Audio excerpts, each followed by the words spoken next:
आप सभी दर्शकों का नेशन विजन विद रूपालाल में फिर एक बार स्वागत है। जैसे कि आप सभी दर्शकों को पता है, कुछ समय से जो हेल्थ मिनिस्टर हैं डॉक्टर भारती प्रवीण पवार जी, वो अंडमान के दौरे पे हैं और लगातार वो हेल्थ सेक्टर की तरफ में उनका पूरा का पूरा ध्यान है। उसे इम्प्रोवाइज़ करने के लिए जो भी कदम उठाने जाने चाहिए उन पे वो लगी हुई हैं। इसी संदर्भ में जो यहाँ के सोशल वर्कर हैं अब्दुल रशीद जी, जिसे ज़्यादातर लोग राशन रशीद के नाम से भी जानते हैं, उनकी भी एक मुलाकात उनके साथ में हुई। और जीबीपंथ में कई सारे ऐसे इश्यूज़ हैं, डॉक्टर्स का शॉर्टेज है, अंकोलॉजिस्ट नहीं है और प्रॉपर ऑपरेशन थिएटर्स वगैरह ऑपरेट नहीं हो रहे हैं। तो काफ़ी सारे इश्यूज़ के साथ वो गए उनसे मिलने के लिए और वो सारे इश्यूज़ को देख करके उनकी प्रशंसा भी की गई और जल्द से जल्द इसे रिजॉल्व करने का आश्वासन भी दिया गया। तो हम आप दर्शकों को सीधी बात जो रशीद जी और डॉक्टर भारती प्रवीण पवार जी के साथ में जो डिस्कशन हुआ, क्या हुआ, किस तरह का आश्वासन मिला है, ये हम रशीद जी से ही सुनते हैं। चलिए। नमस्कार। जैसा कि हम सबको पता है कि हाल ही में हमारे दीपों में हमारे एमओएस के हेल्थ एंड फैमिली वेलफेयर के मिनिस्टर डॉक्टर भारती पवार जी आई थी और उसी सिलसिले में हमने उनसे एक अपॉइंटमेंट मांगा था और मैडम ने हमको एक अपॉइंटमेंट दिया था जो आज डीएचएस के कॉन्फ्रेंस हॉल में था। वहाँ पे सभी लोग मौजूद थे, हमारे प्रशासन के भी और हमारे डीएचएस के भी बहुत सारे लोग मौजूद थे।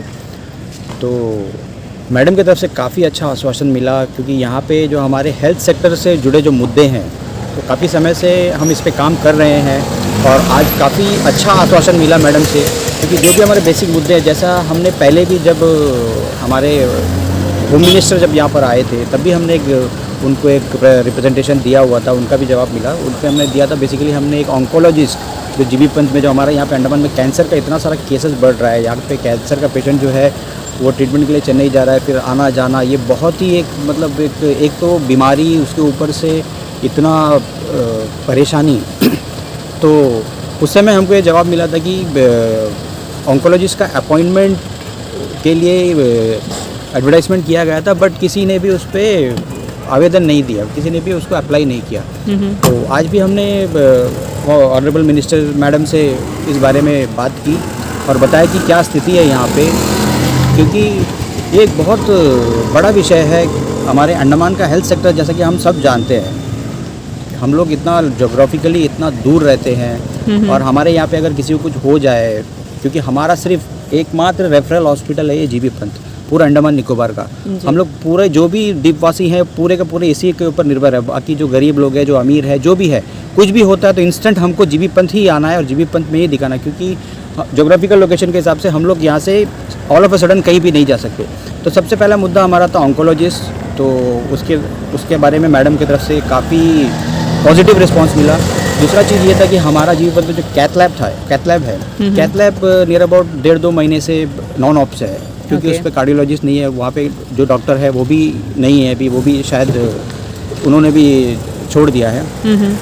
और तीसरा हमारा मुद्दा था जो हमारा ऑर्थो का ओटी है, ऑर्थोपेडिक ओटी जो है, ऑर्थोपेडिक ओटी भी ऑपरेशनल नहीं है काफ़ी समय से। छोटे मोटी सर्जरीज़ वगैरह भी वहाँ पे काफ़ी मुश्किल से होते हैं। ऑर्थो के भी जो केसेस है मैक्सिमम उसको रेफ़र किया जाता है, रेफ़र तो किया जाता है, पर रेफ़र करने में इतना परेशानी लोगों को आता है, क्योंकि आप जानते हैं जो स्ट्रेचर का जो यहाँ पे रेट है, स्ट्रेचर अगर एक पेशेंट यहाँ से जाता है 2,42,000 रुपीज़ सिर्फ वो स्ट्रेचर के लिए पे करना पड़ता है। और पेशेंट को अगर ऑक्सीजन का रिक्वायरमेंट है तो नियर अबाउट 35,000 उसके लिए देना पड़ता है। साथ में अटेंडर अगर कोई मेडिकल स्टाफ नर्स वगैरह जाती है तो उसका अलग। तो कुल मिला के अगर कोई पेशेंट यहाँ से आज के डेट में स्ट्रेचर पे जाए तो तकरीबन 3.5 लाख रुपये देना पड़ेगा, जो कि मुझे नहीं लगता है कि मतलब किसी के लिए भी पॉसिबल है, हर एक द्वीपवासी के लिए पॉसिबल नहीं है, मेजॉरिटी के लिए तो ये पॉसिबल नहीं है। तो इसके लिए मैंने आग्रह किया कि हमारे यहाँ का जो इंफ्रास्ट्रक्चर है इसी को इतना बेहतर किया जाए कि उसका ज़रूरत ही ना पड़े। उसके लिए डॉक्टर्स यहाँ पे प्रोवाइड होना चाहिए और साथ ही साथ हमारा जो यहाँ पे न्यूरो सर्जन नहीं है जी। तो क्योंकि देखिए अभी आपको कुछ भी प्रॉब्लम होता है तो ये न्यूरो में 6 घंटे का ही इशू रहता है। जो उस टाइम पे जो कमाल डॉक्टर कर जाता है फिर वही कमाल रहता है, क्योंकि उस टाइम पे अगर प्रॉपर आपको ट्रीटमेंट नहीं मिला तो फिर वो रिकवरी और परेशानी बहुत ज़्यादा परेशानी होती है। तो मेरे इन सभी जो भी हमारी ये थी, बातें थी, उनको ऑनरेबल होम मिनिस्टर साहिबा मैडम ने बहुत अच्छी तरह से सुना और इसको जल्दी से जल्दी इसका समाधान करने का आश्वासन दिया। और जो भी प्रशासनिक अधिकारी थे और जो भी हमारे DHS मैडम थी उनको भी ये बताया गया और इसको पूरी तरह से इस इश्यूज़ को रिसॉल्व करने का पूरा आश्वासन दिया गया। और साथ ही साथ मैंने एक चीज़ और भी कहा कि जो ये हमारा एनिम्स का जो चल रहा है इसमें PG को इंट्रोड्यूस किया जाए। तो उसके लिए मैडम ने पॉजिटिव वे में कहा कि उसके लिए भी हम लोग प्रयास कर रहे हैं, बहुत जल्दी से जल्दी ये PG हम लोग इसमें स्टार्ट करेंगे। अगर एक बार इसमें PG स्टार्ट हो जाए तो ये हम लोग इन हाउस डॉक्टर प्रोवाइड कर सकते हैं, क्योंकि हमारे बच्चे जो यहाँ पे पढ़ रहे हैं, जो आइलैंडर्स बच्चे जो यहाँ पे डॉक्टर जो यहाँ पे एनिम्स में पढ़ रहे हैं उनका फ्यूचर आगे खुल जाएगा। अगर एक बार PG यहाँ पे आ जाएगा तो यहाँ पे स्पेशलिस्ट आएंगे और जो भी प्रैक्टिस करने के लिए लोग आएंगे, तो ये डायरेक्टली और इनडायरेक्टली ये आइलैंडर्स के लिए ही बेनिफिशियल होगा, क्योंकि यहाँ का हेल्थ इंफ्रास्ट्रक्चर सुधर जाएगा। और ये अभी सिर्फ 1-2 दिन के लिए नहीं है, ये लॉन्ग टर्म में अगर हम देखें, अगर यहाँ पे PG खुलता है, अगर यहाँ बाहर से डॉक्टर्स आते हैं, प्रैक्टिशनर्स आते हैं और सर्जन्स आते हैं, स्पेशलिस्ट आते हैं, तो ये हमारे लिए ही फ़ायदा है। तो इन सभी बातों को मैडम ने सुना और बहुत अच्छी तरह से इसको हमने जो रिप्रेजेंटेशन दिया था उसका बहुत ही अच्छी तरीके से जवाब दिया और बहुत ही अच्छी तरीक़ा से कहा कि इसको हम लोग संज्ञान में लाएंगे और इसको ज़रूर पूरा करने की कोशिश करेंगे। तो मैं अपना तहे दिल से ऑनरेबल मिनिस्टर मैडम का धन्यवाद करता हूँ। साथ ही साथ हमारे DHS और प्रशासन से भी ये उम्मीद करता हूँ कि ये जल्द से जल्द हमारा जो हेल्थ स्ट्रक्चर है, हेल्थ इंफ्रास्ट्रक्चर है, ये जल्दी से जल्दी सुधरे। और साथ ही मैं एक बात आपको और कहना चाहता हूँ कि लोग कभी भी हड़बड़ी में, अभी आज के डेट में GB पंथ में इतना स्टाफ शॉर्टेज है, जो लोग यहाँ पे काम कर रहे हैं उनको हमको सलाम करना चाहिए, क्योंकि इतना जो शॉर्टेज है उसको वो लोग पूरा करके काम कर रहे हैं। सर्जन्स जो है वो लोग इतना एफर्ट दे रहे हैं, इतना अपना टाइम दे रहे हैं, क्योंकि देखिए हॉस्पिटल ये जो बना था ये नियर अबाउट 20-25-30 साल पहले का हॉस्पिटल है, लेकिन पॉपुलेशन अभी वो नहीं है, पॉपुलेशन बड़ा है, इंफ्रास्ट्रक्चर उसी इंफ्रास्ट्रक्चर में काम कर रहे हैं और उस पर डॉक्टर्स का इतना शॉर्टेज भी है।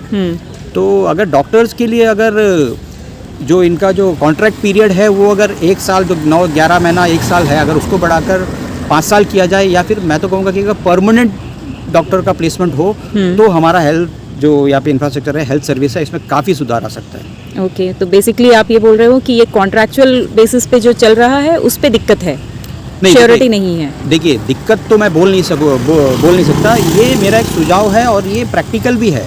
अगर देखिए अंडमान में जो डॉक्टर्स यहाँ पे इन हाउस जो यहाँ के जो डॉक्टर्स हैं वो लोग प्रेफर करते हैं यहाँ पे रहना।